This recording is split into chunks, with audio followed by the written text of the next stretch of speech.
ఈ నెల 15వ తేదీన మహాశివరాత్రి సందర్భంగా జరగనున్న కోటప్పకొండ తిరునాళ్ల ఏర్పాట్లపై కోటప్పకొండలో ఏర్పాటు చేసిన సమీక్ష సమావేశంలో దర్శి నియోజకవర్గ Telugu Desam party incharge doctor Gottipati Lakshmi పాల్గొన్నారు.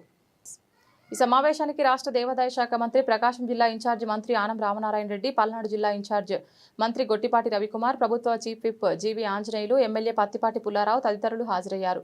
ఈ సందర్భంగా డాక్టర్ గొట్టిపాటి లక్ష్మి టీడీపీ యువ నాయకులు డాక్టర్ కడియాల లలిత్ సాగర్తో కలిసి ముందుగా త్రికోటేశ్వర స్వామివారిని దర్శించుకుని అనంతరం సమీక్షా సమావేశంలో పాల్గొన్నారు.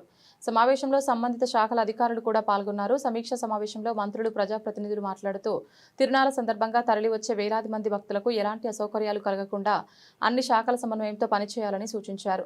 ముఖ్యంగా లా అండ్ ఆర్డర్, ట్రాఫిక్ నియంత్రణ, తాగునీటి సరఫరా, వైద్య సేవలు, విద్యుత్ సరఫరా, పారిశుద్ధ్య నిర్వహణను పకడ్బందీగా అమలు చేయాలని అధికారులను ఆదేశించారు.